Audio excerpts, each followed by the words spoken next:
Imagina insistir tanto en algo que termines por agotar a tu mayor oponente.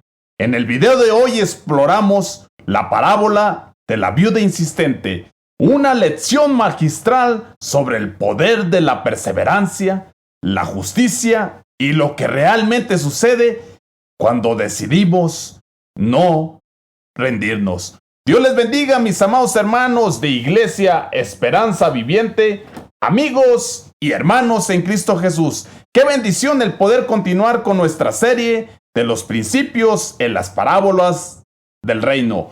Y hoy vamos a ver un principio en esta parábola de la viuda insistente, la oración persistente. Porque usted sabe que la oración tiene el poder de cambiar los tiempos, de cambiar las circunstancias, y la oración es el nervio pequeño de la mano que mueve la mano de Dios. ¡Qué glorioso es el Evangelio! ¡Qué maravilloso! Estamos contentos, agradecidos de poder continuar con nuestra serie, pero hoy, en esta mañana, quisiera empezar con una oración para que sea Dios moviéndose a través de este medio para poder ser de bendición.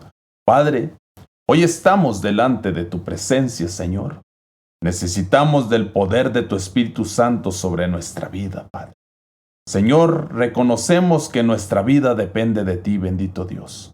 Señor, que hoy sea tu Espíritu Santo a través de este medio, hablando a cada vida, a cada corazón, Señor. Que hoy fluya tu palabra, Señor. Que hoy fluya el poder de tu Espíritu Santo sobre cada corazón, Padre. En el nombre poderoso de Cristo Jesús. Amén y amén. Gloria a Dios. Bueno, vamos a entrar de lleno al tema en esta mañana.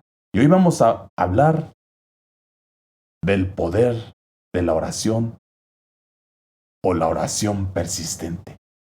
En uno de los principios de esta parábola de la viuda insistente o el juez injusto. Pero antes de eso, quisiéramos entrar un poco sobre el tema y entrar en contexto. Vamos a ir ahí a nuestra primera diapositiva y como yo le decía, vamos a hablar de la oración persistente.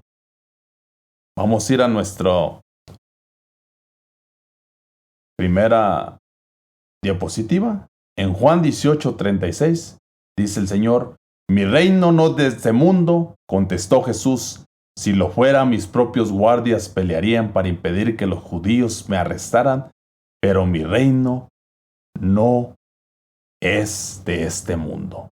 Mire, durante su primera venida al Señor, Él vino como el siervo sufriente para quitar el pecado.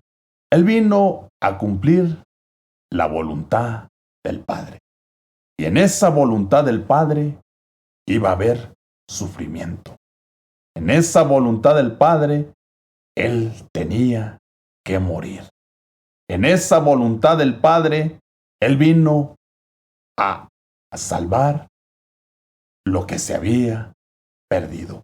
Qué glorioso es el Evangelio, y aquí el Señor nos está diciendo que su reino no es de este mundo, contestó Jesús. Si usted recuerda, Él está ante Pilatos, y Él le dice: mi reino no es de este mundo. Imagínese, Jesús enseña que su reino tiene origen divino y no se establece por poder político o militar, sino por la verdad, la fe y la autoridad de Dios.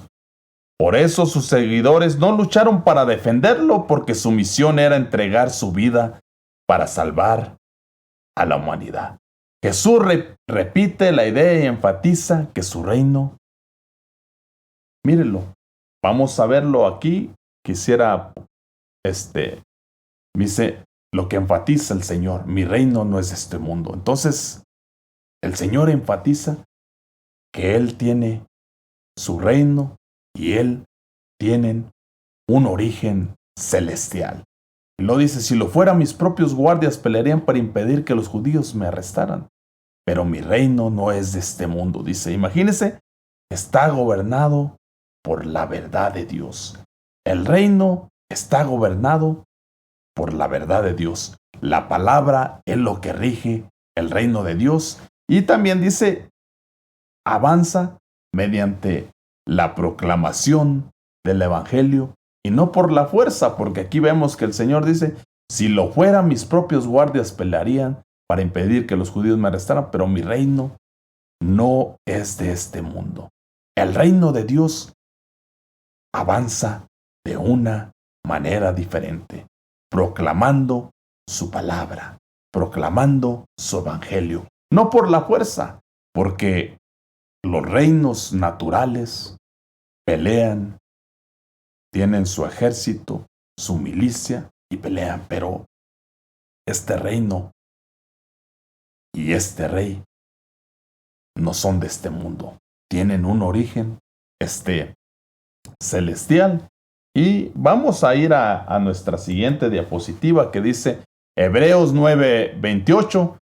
También Cristo fue ofrecido un sacrificio una sola vez para quitar los pecados de mucho, y aparecerá por segunda vez, ya no para cargar con pecado alguno, sino para traer salvación a quienes lo esperan. Pero dice, Cristo fue ofrecido, dice, una sola vez y para siempre. Lo vemos ahí en el versículo. Imagínense.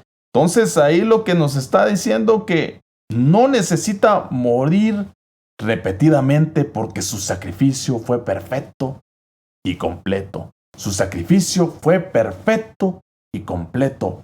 Una sola vez y para siempre. Imagínense, y luego vemos ahí que dice, para llevar los pecados de muchos. La expresión llevar los pecados recuerda la profecía de Isaías 53:12, donde el siervo de Dios carga con los pecados de otros. Jesús tomó sobre sí el castigo que merecía por los pecadores. Imagínense, el Señor, sobre él fue cargado toda la ira de Dios por todo el pecado del mundo. Imagínense qué maravilloso. Y dice, y aparecerá, dice, por segunda vez. Imagínense, nos hace referencia a su segunda venida. Por eso empezamos diciendo que la primera venida del Señor, Él vino como un siervo sufriente. Pero en su segunda venida, Él aparece glorioso. Y ahorita vamos a ver que dice aquí que aparecerá por segunda vez, ya no para cargar con pecado alguno. Imagínense la referencia que hace aquí. La primera vez, como le decía, vino para sufrir y morir y proveer salvación. La segunda vez vendrá en gloria y en poder, pero dice, sin relación con el pecado. En su primera venida Jesús trató el problema del pecado mediante su sacrificio. Cuando regrese no vendrá para ofrecer otro sacrificio, ni para morir nuevamente.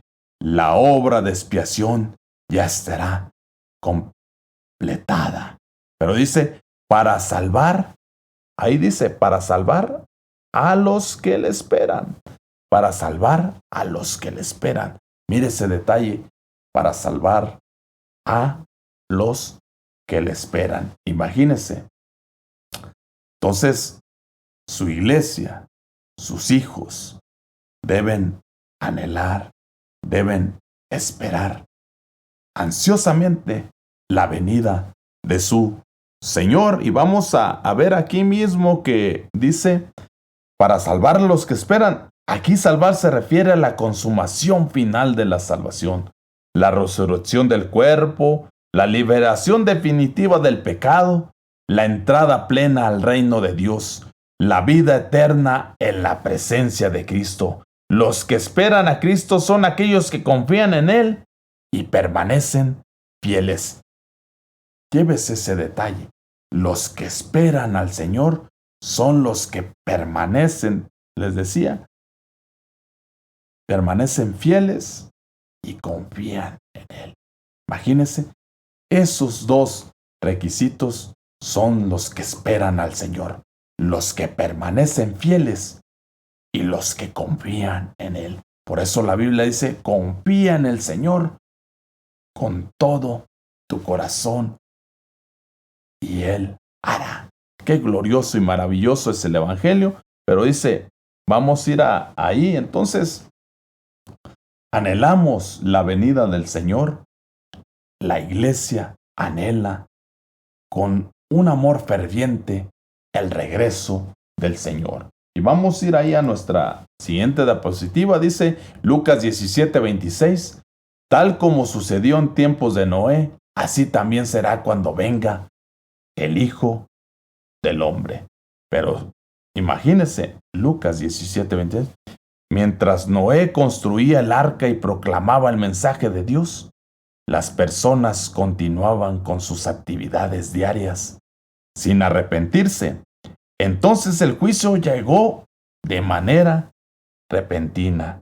Imagínense, de manera repentina llegó el juicio. Por eso leímos aquí, dice, tal como sucedió en tiempos de Noé, así también será cuando venga el Hijo del Hombre, como en los días de Noé. La Biblia dice como en los días de Noé, como en los días de Lot. Imagínense, así será la venida. Entonces, imagínense, Noé proclamando, Noé construyendo lo que Dios le había ordenado, pero las demás personas viviendo para sí, viviendo para sus deleites, viviendo para sus placeres. Pero ¿qué pasó en los tiempos de Noé? Dime, para hacer un pequeño, antes del diluvio, ¿qué es lo que estaba pasando?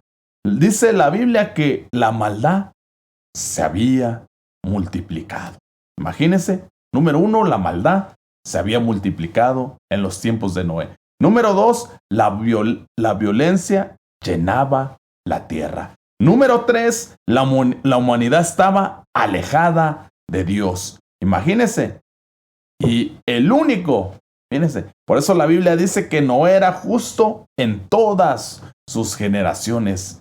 Imagínense, leí yo un diccionario donde dice que él no se había contaminado su genética cuando dice que él era justo en todas sus generaciones. Imagínense entonces, el único que estaba obedeciendo y confiando en el Señor era Noé. Imagínense, y dice que cuando llegó el diluvio muchos no estaban preparados. Repentinamente llegó el juicio de Dios. ¿Estás tú preparado para el regreso del Señor? ¿Estás confiando en Él? ¿Estás permaneciendo en Él? ¿Estás esperando en Él? Imagínense, esta gente, llegó el juicio repentinamente, pero Noé, un hombre justo, pudo entrar en el arca de salvación, él y su familia, y para cumplir el plan y el propósito de Dios. Imagínense entonces, ¿qué es lo que nos enseña este versículo?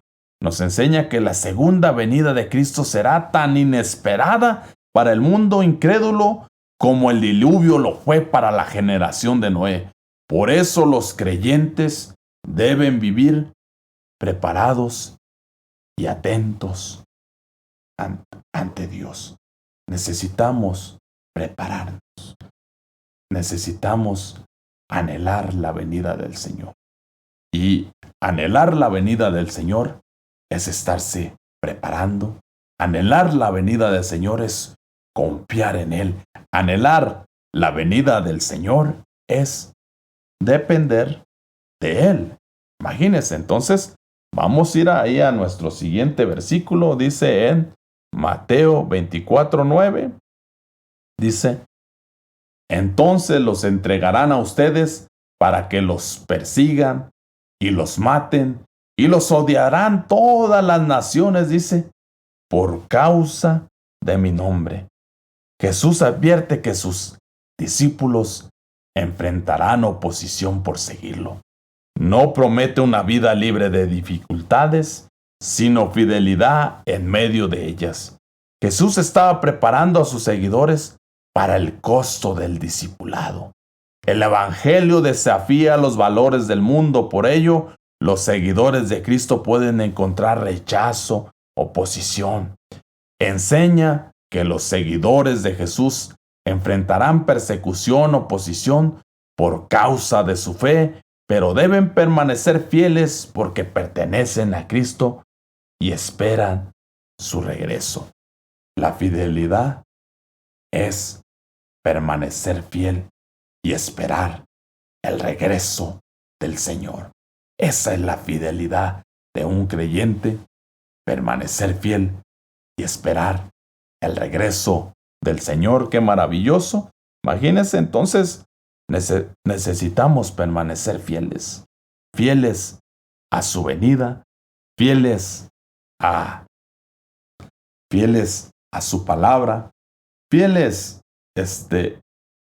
a lo que Él nos ha encomendado en su obra, que en aquel día que el Señor regrese, nos halle buscando su rostro, buscando su presencia, buscando su palabra, adorando, teniendo esa comunión íntima con Él, de oración, de perseverancia, porque hoy vamos a ver que la perseverancia o la persistencia es una arma poderosa. Hoy vamos a ver que la oración es una arma poderosa. Por eso dice que la oración del justo puede mucho. La oración del justo tiene poder para sanar al enfermo. Tiene poder para que el pecador se arrepienta. Tiene poder para tantas cosas. Imagínese que Elías era un hombre bajo pasiones, pero dice que oró y el cielo fue cerrado por 3 años y medio, no llovió. Pero dice que después oró otra vez y el cielo fue abierto. Imagínese el poder que tiene la oración. Y hoy vamos a verlo eso en uno de nuestros siguiente versículo. Ahora sí vamos a entrar de lleno al tema, porque antes de entrar quisiera darle, porque estamos hablando de los principios de la parábola del reino y vamos a ver hoy la oración persistente. Entonces, antes de entrar de lleno al tema, yo quisiera darle la definición de lo que es la persistencia. Dice que la persistencia es la capacidad de mantenerse firme y constante en la ejecución de una acción o en la búsqueda de un objetivo, a pesar de los obstáculos, la fatiga o la frustración. Imagínense, eso es la persistencia. Es la capacidad de mantenerse firme y constante. Pocas palabras, la persistencia es la perseverancia, la tenacidad, la firmeza, la continuación. Y hoy vamos a ver en una de las parábolas, pero antes quisiera, antes de empezar, un poquito de contexto, porque empezamos viendo todo lo que un discípulo puede pasar. El sufrimiento por causa del nombre del Señor. Y aquí vamos a ver la parábola de la viuda insistente o persistente, que el Señor aquí tiene un principio tan glorioso. Pero para entrar en contexto, Jesús acaba de enseñar sobre su regreso. En Lucas 17, Jesús acaba de enseñar sobre su regreso y la necesidad de estar preparados. Ahora enseña cómo deben vivir sus discípulos mientras esperan. Hay dos cosas: cómo deben vivir sus discípulos mientras esperan el regreso del Señor. Número 1 dice, y ahorita lo vamos a ver en esta parábola, porque de entrada el Señor da los dos puntos principales a tocar en esta parábola. Pero el número 1 dice que es orando constantemente y sin desanimarse o sin desmayar, sin desfallecer. Esos son los principios que el Señor nos va a enseñar a través de esta parábola. La oración constante y no desfallecer. Y una de las definiciones de desfallecer es cuando nuestro corazón se debilita, cuando nuestro corazón se frustra. Imagínense, entonces, no debemos desfallecer. Debemos mantenernos fieles a su palabra, dependiendo de Él constantemente en nuestra vida. Y vamos a entrar de lleno al tema, ahora sí. 18:1 dice, Jesús les contó a sus discípulos una parábola para mostrarles que debían orar siempre, dice, sin desanimarse. Mire lo que el Señor quiere enseñar en esta parábola. Dice, mostrarles que deberían orar siempre sin desanimarse. Orar siempre sin desanimarse. Imagínense, la Biblia dice que oremos sin cesar. Pero cuando habla la Biblia de orar siempre, no significa estar todo el día, sino vivir de una dependencia constante de Dios. Imagínense, la oración nos conecta con el Señor. Por eso la Biblia dice que si alguno está triste, haga oración. Porque al orar nos conectamos con nuestro Creador. Nuestro espíritu se conecta con nuestro Creador porque Él busca adoradores en espíritu y verdad. Y la comunión con Dios es una comunión espiritual. Se conecta imagínense, nuestra alma está triste. Pero cuando nos conectamos con nuestro Creador, nuestro espíritu fortalece nuestra alma, todo nuestro ser, nuestro cuerpo. Ese es el poder de la oración, el tener una relación constante con Dios, de una dependencia total. Por eso dice, orar siempre. La oración es la gasolina. Un ejemplo tan burdo, pero imagínese usted mueva un carro sin gasolina. No se puede. Entonces, la oración es lo que está moviendo a la iglesia, al cuerpo de Cristo. Por eso dice, orar siempre. Que tengamos una relación constante con el Señor. Y dice, número 2, no desmayar, no desfallecer. Eso significa no rendirse, no perder la fe cuando la respuesta tarda. No desmayar y no desfallecer es no perder la fe cuando la respuesta tarda. Qué maravilloso es el Evangelio. Y vamos a ir ahí a nuestro siguiente diapositiva, ahí en Lucas 18:2. Mire el Señor cómo empieza.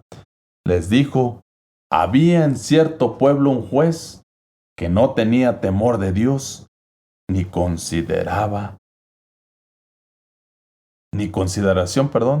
de nadie. Mire, el Señor empieza aquí que dice, había un cierto juez, número 1, no tenía temor de Dios. Imagínese. Número 2, y no tenía respeto hacia los hombres o no tenía temor hacia los hombres. Imagínese. Pero la Biblia nos habla de jueces y un juez, para entrar en contexto, tenía que mostrar el carácter de Dios. Por eso el Señor es un juez misericordioso. Por eso la Biblia dice misericordioso y clemente es el Señor, porque se acuerda de que somos polvo. Entonces, el juez tenía que mostrar el carácter de Dios. Pero de entrada aquí, mira el Señor, qué contraste, pero cómo el Señor nos va a enseñar a través de este contraste, porque dice que este juez ni temía a Dios, ni respetaba a los hombres. Y la Biblia dice que amemos a Dios sobre todas las cosas, y a tu prójimo, dice, como a ti mismo. Y este hombre este juez, de entrada, no amaba ni a Dios, menos a los hombres, menos a su prójimo, porque él no temía a Dios, ni temía a los hombres. Imagínense de entrada el juez que tenemos, y por eso este juez era la imagen de la injusticia, porque como lo vemos no temía a Dios, o sea, no tenía una conciencia espiritual, no respetaba a las personas, era un hombre sin compasión, imagínense. Por eso Jesús presenta el peor ejemplo posible para resaltar la lección. Qué glorioso es el Evangelio. Qué maravilloso es el Señor que Él presenta el peor ejemplo para resaltar la lección. Imagínense, y vamos a ir ahí a nuestro siguiente versículo. Lucas 18, 3 dice. Lucas 18, 3 dice. En el mismo pueblo había una viuda que insistía en pedirle: hágame usted justicia contra mi adversario. Imagínese, había una viuda. La viuda representa a una persona vulnerable. La viuda, imagínese, al ser viuda, ya no tenía representación, porque él ya no tenía una cabeza en su hogar. No tenía representación, no tenía quien viera por ella, quien peleara por ella. Y ahora se encuentra con otro obstáculo, con un juez que no muestra el carácter de Dios, sino por el contrario, no teme a Dios y no teme a los hombres. Imagínense para esta viuda y muchos, esta viuda, pues me imagino que no tenía muchos ingresos, imagínense. Entonces, ¿qué chasco estaba pasando esta mujer? Porque carecía de un esposo que la defendiera, dependía de la justicia de otros. Pero hay un detalle que quiero que usted se lleve en su corazón. Su única arma poderosa, era la perseverancia. La perseverancia en la vida del discípulo, en la vida del creyente, es una arma poderosa. Porque aún la Biblia dice que el que persevera hasta el fin será salvo. La perseverancia te está llevando a la salvación. Y aún los primeros cristianos, en el libro de los Hechos dice que ellos perseveraban unánimes en la oración, en la comunión y en el partimiento del pan. Pero ese perseveraban unánimes. La perseverancia trae unidad. La perseverancia trae eso, la búsqueda, la oración, porque los primeros cristianos perseveraban en la oración. Entonces el arma poderosa, lo único poderoso que tenía esta viuda era la perseverancia. Y es lo que el Señor quiere enseñarnos, a ser persistentes en nuestras oraciones. Qué maravilloso, imagínense, pero qué glorioso es el Evangelio. Y a veces los creyentes se sienten tan indefensos como esta viuda, pero pueden acudir continuamente a Dios. Y vamos a ir ahí a nuestro siguiente versículo, a deje ir aquí atrásito, perdón.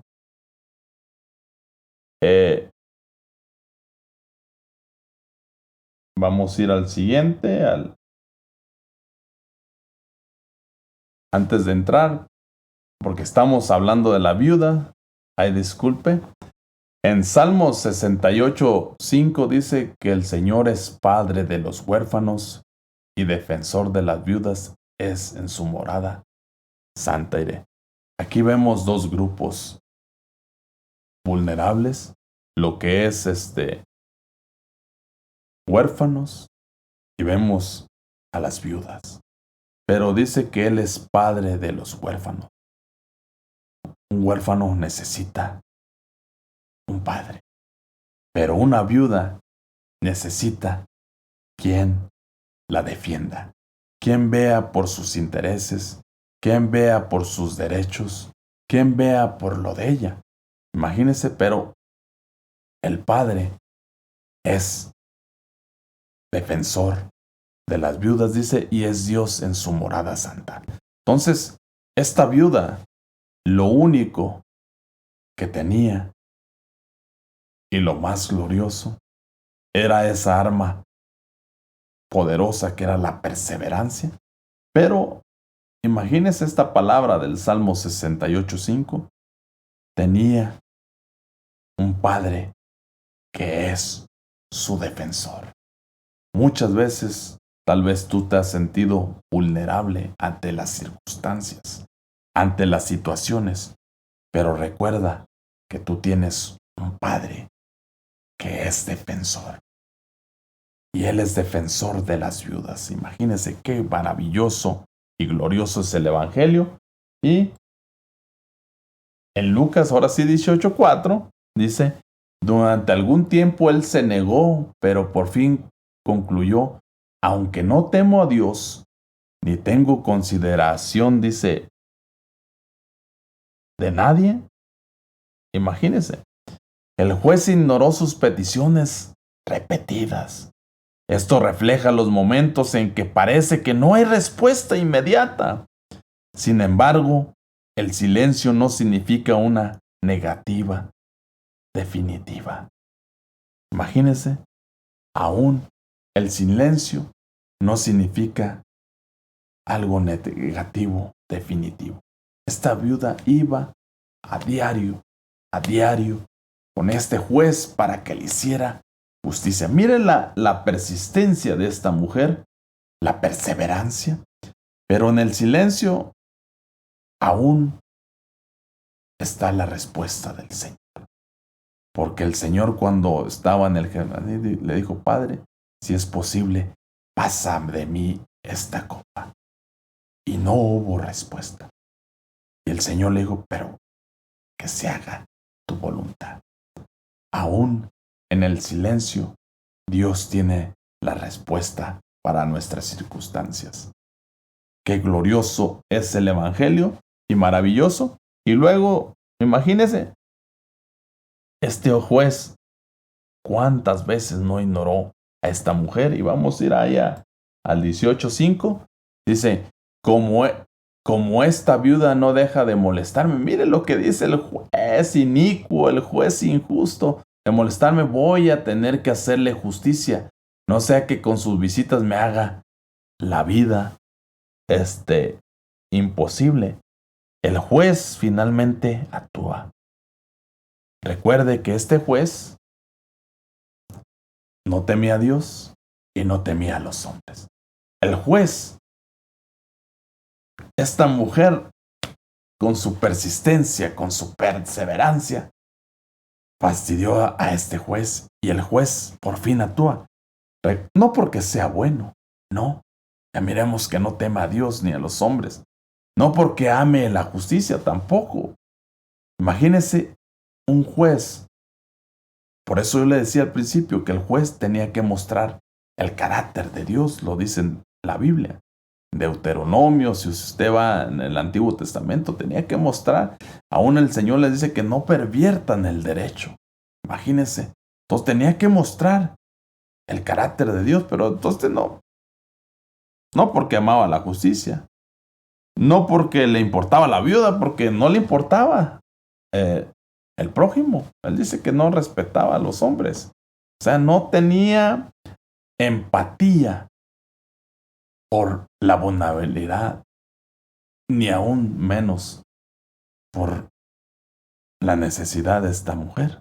Imagínense, actúa porque la insistencia mire, la persistencia y la insistencia y la perseverancia de esta mujer lo molestaron. Por eso se incomoda este juez y actúa. Imagínese, Jesús no está comparando a Dios con el juez injusto. Está haciendo un contraste. Si un juez malo responde a la perseverancia, cuanto más responderá Dios, que es perfectamente justo. Imagínese, Jesús, lo que estaba haciendo era un contraste. Imagínese, si un juez que es malo responde a la perseverancia, cuanto más responderá Dios, que es perfectamente justo. Dios es justo.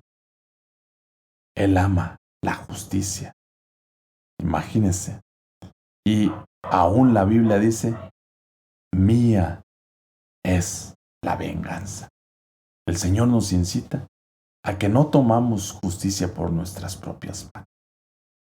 Que todo lo dejemos en las manos del Señor. Pero que estemos constantemente en una vida de oración, en una vida de relación con el Señor, perseverando.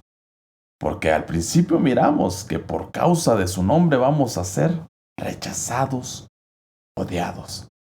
El ser un discípulo te pone en la mira de ser rechazado, de ser odiado. Imagínense, pero Dios es un Dios justo. Y vamos a verlo ahí en Lucas 18:6. Continúa ahí el Señor y continúa el Señor, tengan en cuenta lo que dijo este juez. Jesús llama la atención sobre la conclusión.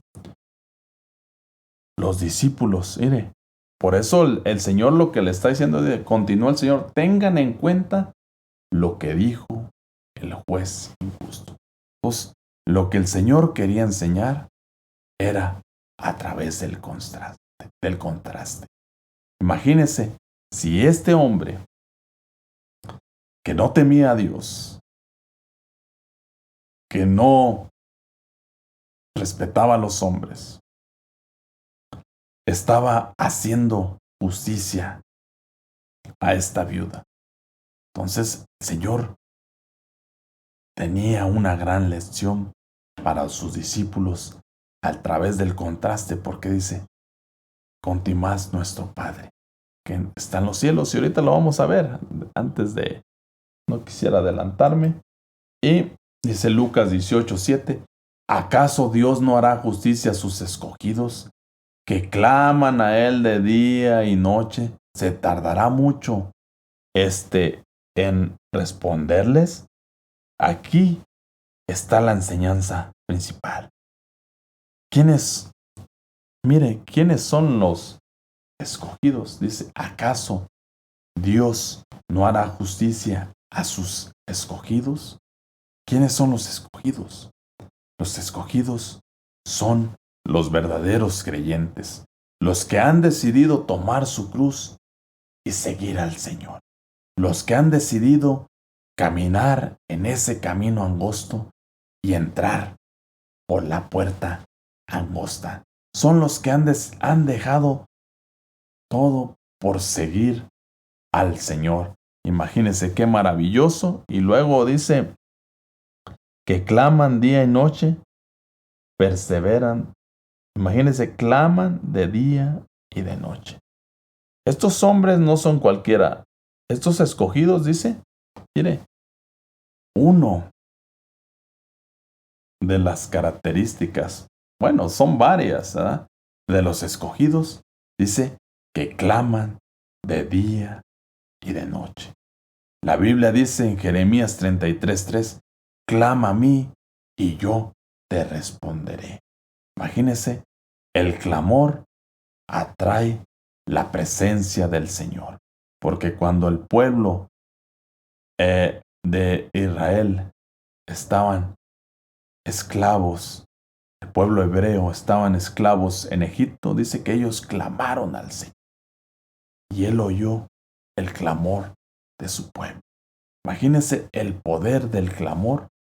Y en el clamor, Dios va a traer la solución a nuestra vida conforme a su palabra, conforme a su voluntad. Por eso la Biblia dice que cuando oremos, oremos conforme a la voluntad del Señor. Porque algunos piden y piden mal, porque dice la Biblia en Santiago que piden para sus deseos. Entonces, los escogidos, número 1 dice, claman día y noche. En pocas palabras, los escogidos perseveran en la oración. Igual como la iglesia del principio dice que ellos perseveraban unánimes en la oración y en el partimiento del pan. Qué ingrediente tan glorioso en la vida del discípulo, la oración. Un discípulo tiene que perseverar en la oración. Si es escogido, porque dice claman de Dios, o sea, perseveran, un escogido persevera en la oración y un escogido confía en Dios. Y confiar en Dios es confiar en Dios en toda circunstancia. No nomás cuando las cosas marchan a nuestro favor, sino en toda circunstancia. Así como Job, imagínese, él pudo adorar aún en todo lo que estaba pasando. Dice que él solo dijo, el Señor dio, el Señor quitó, sea engrandecido su nombre, y se postró y adoró. Imagínese, en toda circunstancia. Entonces, necesitamos confiar en Dios. Y por eso, le decía, como yo le decía en el Antiguo Testamento, el clamor de los oprimidos llegaba delante de Dios y Él intervenía. Dios escucha las oraciones de su pueblo, aunque parezca tardar. Llévese esto en su corazón también. Dios escucha las oraciones de su pueblo, aunque parezca tardar la respuesta. Por eso dice que los escogidos claman de día y noche, o sea, perseveran en la oración. El clamor es orar, es tener una relación con el Señor. Dice, ¿se tardará mucho en responderles? Entonces, necesitamos perseverar en la oración. La oración es lo que nos mantiene. Por eso, esa es la conexión con nuestro Creador. Esa es la intimidad con nuestro Creador, la oración. Si usted se fija en el cielo, ya no se va a orar, porque vamos a estar delante del Señor. Vamos a poder estar frente a Él, poderlo ver cara a cara. Imagínese, allá, llévese esto. La oración es para este tiempo, pero de aquel lado del velo, ya no se va a orar. Allá solo se va a adorar. Imagínese, la adoración trasciende al otro lado del velo. Aquí estamos practicando, pero allá vamos a estar por toda una eternidad adorando al Señor y vamos a estar delante del Señor. Qué glorioso y maravilloso es el Señor. Y vamos a ir a nuestro siguiente versículo. En el 18:8 dice, les digo que si les hará justicia y sin demora. No obstante, cuando venga el Hijo del Hombre, hallará fe. Mire cómo termina la parábola. Empieza dando la enseñanza, los puntos prácticos de esta parábola, que es orar en todo tiempo sin desmayar. 1, orar en todo tiempo y sin desmayar. Así empieza la parábola. Pero ahora, en el final, la parábola acaba con una pregunta. Dice, ¿encontrará fe en la tierra cuando el Hijo del Hombre venga? Imagínese cómo acaba esto. Entonces, la parábola termina con una pregunta sorprendente. El verdadero problema no es si Dios responderá, La pregunta es, ¿seguirá creyendo sus discípulos mientras le esperan? Mire, el verdadero problema no es si Dios responderá a nuestras peticiones, en nuestras oraciones, sino que lo que va a trascender, dice, es que si seguirá creyendo sus discípulos mientras esperan. Imagínense, por eso dice, hallará fe cuando el Señor regrese. O sea, el discípulo en la espera seguirá confiando en su Señor. El discípulo, llévese esto en su corazón, seguirá confiando en la espera de su Señor. O el discípulo en la espera seguirá confiando en Él. Imagínense. Entonces, esto es tremendo si seguirá creyendo sus discípulos mientras esperan. La fe genuina se demuestra perseverando en la oración. La fe genuina así se demuestra perseverando en la oración y miren lo que relaciona con su segunda venida. Cómo el contexto habla del regreso de Cristo. Jesús enseña que sus seguidores deben mantenerse orando y confiando hasta su venida. El verdadero discípulo se debe mantener confiando y orando hasta el regreso del Señor. Eso es lo que va a mantener a la iglesia. La iglesia del principio perseveraba en la oración. La iglesia del final tiene que perseverar en la oración y confiar en su Señor. Qué maravilloso es el Evangelio y qué glorioso. Y por eso, yo antes de ir terminando, le quisiera dar unos puntos, porque aquí hay unas grandes lecciones, pero quiero recalcárselo. Número 1, de las lecciones que hay aquí. Número 1, la oración requiere perseverancia. Imagínense, y lo que provoca la perseverancia lo vimos en la parábola, que este hombre le hizo justicia. Número 1, la oración requiere perseverancia. Número 2, Dios escucha aún cuando la respuesta parece tardar. Imagínense, Dios escucha aún cuando la respuesta parece tardar. Número 3, la demora no significa abandono. Imagínense, el Señor dijo en la cruz, Padre, ¿por qué me has abandonado? No, pero la demora no significa abandono. Amén. Y número 4, la fe verdadera continúa. Y es un ingrediente, la fe verdadera continúa. Es una ingrediente la oración es una característica de un discípulo, pero algo que podemos agregarle a la oración es la fe. Cuando usted ora y le pone fe a su oración, ahí su clamor, su oración, va a venir la respuesta de Dios. Porque la Biblia dice que sin fe es imposible agradar a Dios. Y es necesario que el que se acerca le crea. Entonces, el ingrediente principal de la oración es la fe. Es necesario que el que se acerca le crea.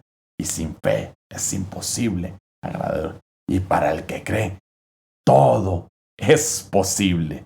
¡Qué maravilloso! Y número 5, los creyentes deben permanecer fieles hasta el regreso de Cristo.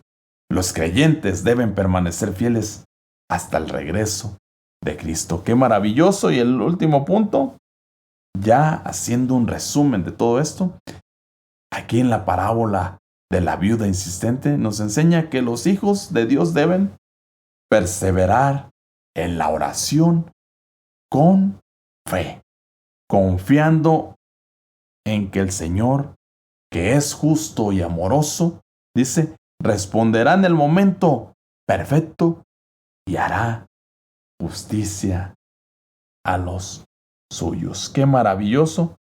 Y lleves eso. La arma más poderosa de esta viuda fue su perseverancia y su persistencia. Imagínese, la iglesia tiene la arma poderosa de la oración, la arma poderosa de la fe. Y si a la oración, a la fe, le agregamos perseverancia, vamos a recibir la respuesta del Señor. Fe más, no, perdón, oración más fe y perseverancia es igual a confiar en el Señor y depender totalmente de Dios. Qué maravilloso es el Evangelio. Y en Primera de Samuel, porque Dios es un Dios justo, dice: el Señor destrozará a sus enemigos, desde el cielo lanzará truenos contra ellos, el Señor juzgará los confines de la tierra, fortalecerá a su rey y enaltecerá el poder de su ungido. Imagínense, nosotros como discípulos no podemos tomar venganza en nuestra mano. El Señor dice: mía es la venganza. Nosotros solo necesitamos perseverar, orar, perdonar, amar, mostrar el carácter de Dios, porque Él dice que Él destrozará a sus enemigos, desde el cielo lo lanzará, el Señor juzgará la tierra, fortalecerá a su rey y enaltecerá el poder de su ungido. Él es el juez perfecto, y en aquel día del juicio final, Él va a hacer la justicia. Qué maravilloso es el Evangelio. Y ya nuestro siguiente versículo, Primera Tesalonicenses 4:16, el Señor mismo descenderá del cielo con voz de mando, con voz de arcángel y con trompeta de Dios, y los muertos en Cristo resucitarán primero. Qué maravilloso es el Evangelio. Entonces ya vimos aquí en Samuel que Dios va a hacer justicia. Y aquí en Tesalonicenses miramos que el Señor va a regresar, dice, con voz de mando, con voz de arcángel y con voz de Dios, y los muertos en Cristo resucitarán. Esa es la esperanza gloriosa de la iglesia, el regreso de su amado. Qué maravilloso es el Evangelio. Entonces, nosotros como iglesia necesitamos ser como esta viuda, perseverar, ser persistentes en la oración. Por eso el Señor dijo: orad en todo tiempo y sin desmayar. Y vamos a ir ahí ya para ir terminando. Filipenses 3:20 dice: en cambio nosotros somos ciudadanos del cielo, de donde anhelamos recibir al Salvador y al Señor Jesucristo. Imagínense, en cambio nosotros somos ciudadanos del cielo, donde anhelamos recibir al Salvador y al Señor Jesucristo. Somos ciudadanos del cielo. Nuestra vida depende de Dios. Nosotros, por eso el Señor dijo que, bueno, deje terminar, no quiero desviarme del tema, ¿verdad? Pero somos ciudadanos del cielo, donde anhelamos recibir al Salvador, el Señor Jesucristo. Somos ciudadanos del cielo.